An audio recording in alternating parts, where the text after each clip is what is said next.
A lot of things happened in the world of professional wrestling in just the past 3 or 4 days as we are recording.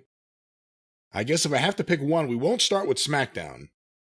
But there have been there have been a couple of releases and one that people are anticipating now. Let's talk about the one that came first, which was Bray Wyatt being released.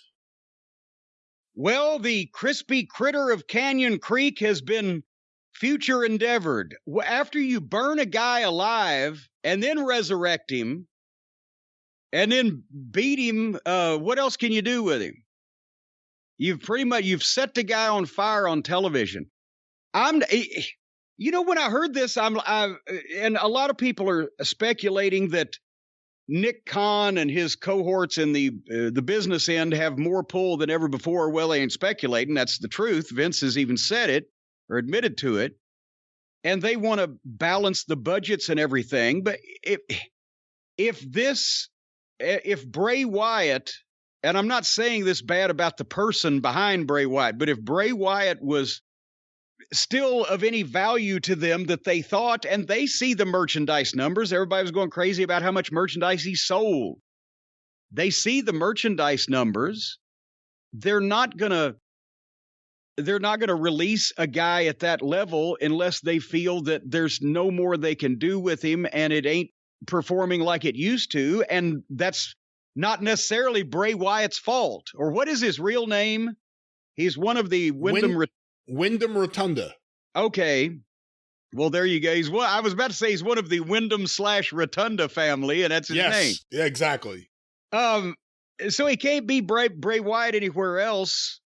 But the point is, they have taken this guy because he got over on his own with his spooky swamp-dwelling cultish leader family of, deliverance misfits gimmick that he had, which sounded kind of cool. That's back before we were watching all this shit, right? That was several years ago. And people apparently liked it.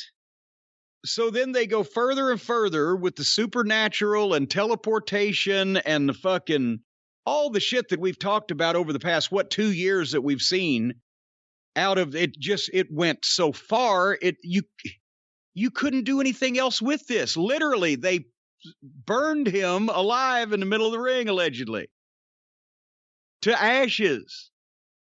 So usually that person has a job for life.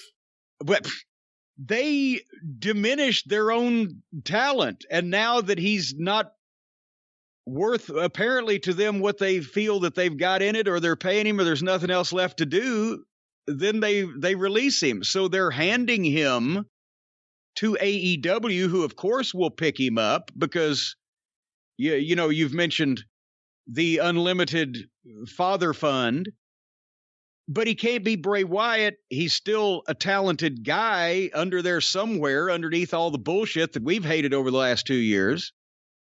The question is, can he be anything close to what people actually liked that's not copyrighted by the WWE? And if he does something completely different, what would he be? And that's an unknown commodity. This is almost like, Mark Marrow switching from Johnny B. Bad to what? That's all he's been. I'm not comparing the level of talent, but I'm just saying, what else but a spooky guy can he be? Well, first of all, let's just say we don't know, and the difference between him and Mark Marrow, no disrespect to Mark Marrow in this manner, but I think Bray Wyatt's shown, or Wyndham Rotunda, I guess we should call him, has shown himself to be, whether I like his stuff or not, a creative guy. And again, he went from the swamp-dwelling weirdo with friends to this Fiend character. I'm not a fan of the Fiend, the early stuff. I did watch some of that. The stuff with him and Bryan Danielson early on, I liked a lot of that. This stuff I didn't, but he's creative. Well, I could see him coming up with a whole new thing. I could see him doing it. I wonder how much of the really egregiously stupid, supernatural, goofy videos, teleportation, talking puppet, I wonder how much of that was him and how much the creative team took something that he said and just ran completely amok with it.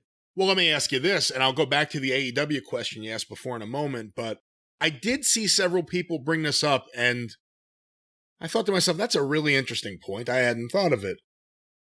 Any problem with the idea you released the guy, but you already gave his gimmick to Alexa Bliss? Like, they literally just handed his entire gimmick to her. Well, except for the fact that she's not, close to 300 pounds and hairy and need of manscaping. That wasn't the gimmick. That was the man behind the gimmick. But yeah, I mean, obviously, the AEW fans will just go berserk over the idea that he is coming to AEW whenever they announce that, because where else is he going to go? Have you seen what people have been kind of speculating about? No. And again, speculation, and it's natural to speculate on this, that he may be someone that would come in to be with the Dark Order. Because, of course, Luke Harper was his guy, Brody Lee. There's a connection there. And that's a way, if you wanted to get the Dark Order to be evil again and get him away from being the goofy, friendly guys. They will not fucking give up on the Dark Order. Never. It's a Young Bucks gimmick. They'll never give up on it. It will never be over until the business is broken and bleeding. It will never be. It couldn't put the Dark Order down with a steel-toed boot, baby. Couldn't put them out with a steel-toed boot. Dark Order walking through the airport, people coming up to him saying, "Go to the hospital, honey. Go to the hospital, baby. No gimmick can take this much of a beat." And I said, I would not give the fans the damn satisfaction. Anyway, once again, yeah, I can see them actually doing that. And again, you take a multi-million-dollar fucking superstar mainstream talent and stick them amidst guys with numbers in Roman numerals written on their fucking faces or chests, and interchangeable masks over their faces, and or the ones that aren't wearing masks, some of them need to, plus Little Brutus. Why would you do that? Except to, once again, because you're not going to give up on a shitty outlaw gimmick and the man in control has no knowledge. Otherwise than that, but so I can believe they do it, but it would be insane. He's a great promo. He could talk in and out of gimmick. He could talk. There's something to be done with that. In the ring, I don't know. With you in your squeaky chair, there is. Yes, you can. Thank you. Well, no, I mean, my God, just in the ring. Just because Bray Wyatt has been in the ring with the biggest stars in the business, he would automatically be much more experienced and capable as an in-ring talent than most of the slapped together guys on half of their roster. But once again, just who will he be and what will he come off as? What would his name be? This will be interesting. And that's the thing. I'm sure they'll get, at this point, AEW is guaranteed some level of viewership by the WWE fans who want to see the train go off the fucking trestle. With how are they going to take our favorites? The AEW fans will say, oh, we're going to take the WWE guys and use them better than they have been before. The WWE fans might be, okay, now that they've left, what are AEW going to do with these guys to bury them and make them look like idiots? So there could be a level of, I guess, morbidity watching. I think it's a good move. Pleasure for these guys. I think I shouldn't say I think it's a good move. I'm not saying it's not a good move. I think that for AEW, at a time where Vince and the WWE are having a tougher time than ever before creating stars, to take the stars that they're letting go. And Bray Wyatt's a pretty significant one. I think Bray Wyatt's bigger than Aleister Black, and he's bigger than Andrade. I mean, he's a big guy. All of a sudden, I mean, not that one of these guys turns the table or anything, but all of a sudden you have a collection of these guys who were the last guys that were stars on the other TV, and the other channels can't make the stars. I mean, it's kind of, without Vince losing like he was to WCW and with no fear of that in the immediate future due to the financials, it's very similar to the way things started playing out in '96. Well, I don't know.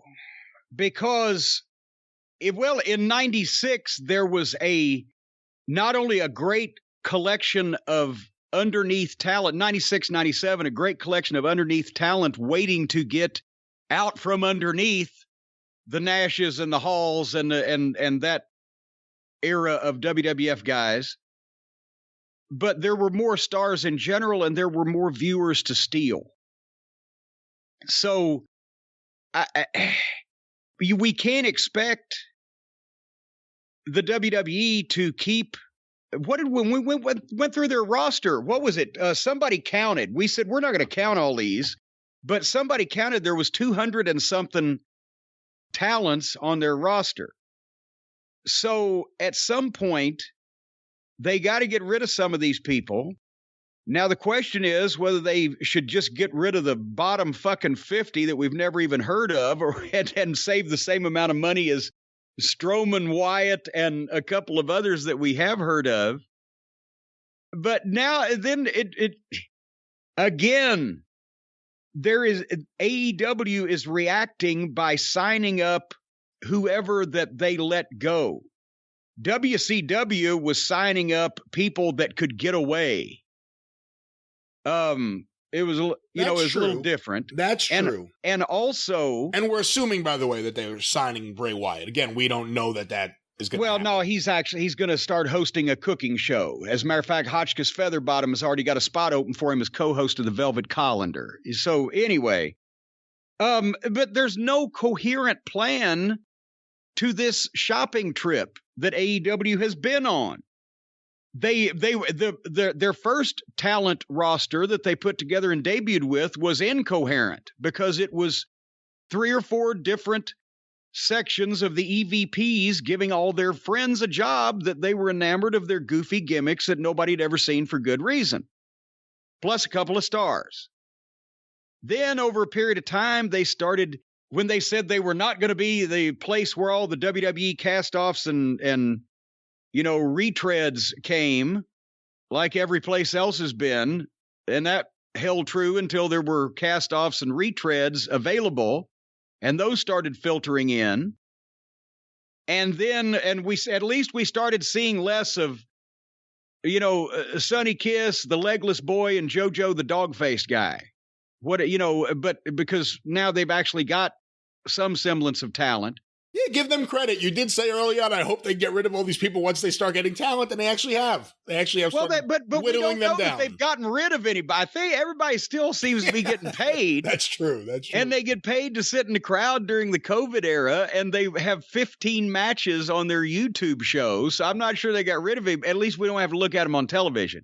But now, these are high-priced fucking guys that they are going on a shopping spree for, with, again, no coherent plan. It's not who do we want to work with this guy, and it's who are they going to release, and we can snatch them up and make a big deal out of it. And that's only going to go so far, because then you've got let's think about this, and especially with some of the people we've yet to talk about. But if you've just got CM Punk, Bryan Danielson, Adam Cole we'll mention in a minute, Ric Flair, they do a big show, Mark Henry. They have been signing, who am I forgetting of the high-priced guys that they've just Christian Cage. Christian Cage. I won't say he necessarily raked him across the coals financially, but I'm sure he's getting a fair deal. I would think so. It wasn't like we want to pick these guys and put them together. It's like all of these guys cost a lot of money and we'll figure out something to do with them. That may very well be a Nick Khan strategy. We don't want these guys, or we don't want these guys at this price, so let's fucking stock their shelf. Vince teased it on that conference call. And everybody thought, oh, Vince isn't taking this seriously. This has to have been discussed for him to say when they talked about spending, and they're on a spending spree in AEW for talent. Maybe we can help them out with some more of that. 48 hours later, Bray Wyatt, or 24, Bray Wyatt's released, followed by so But, the interesting thing is Tony Khan, in terms of strategy, and I'm not saying there is or isn't a strategy. Like you said, it just so happens he's gobbling up a lot of the guys that become free. We don't know about anything else, but right now, that's what it is. And a lot of that's the realities of modern wrestling. You're under contract to one company or another, or a smaller company that you can immediately get out of that contract if you had a good lawyer like Stephen Pinu. But Tony Khan can kind of execute the Vince McMahon strategy of 84 with no budget. Just sign everyone. Everyone. Get everyone a job. Get everyone on the roster. Keep doing it. Why is he doing this? How can he afford it? Why is Mr. Wrestling 2 wrestling for Vince? Because he was there and he was available. Tony could do that. Tony could sign all these guys and not even worry about the budget. Vince, more than ever, has to worry about the budget. I agree with you, because as long as Daddy is giving his inheritance this early, they can spend any amount of money, but then what do you do with everybody?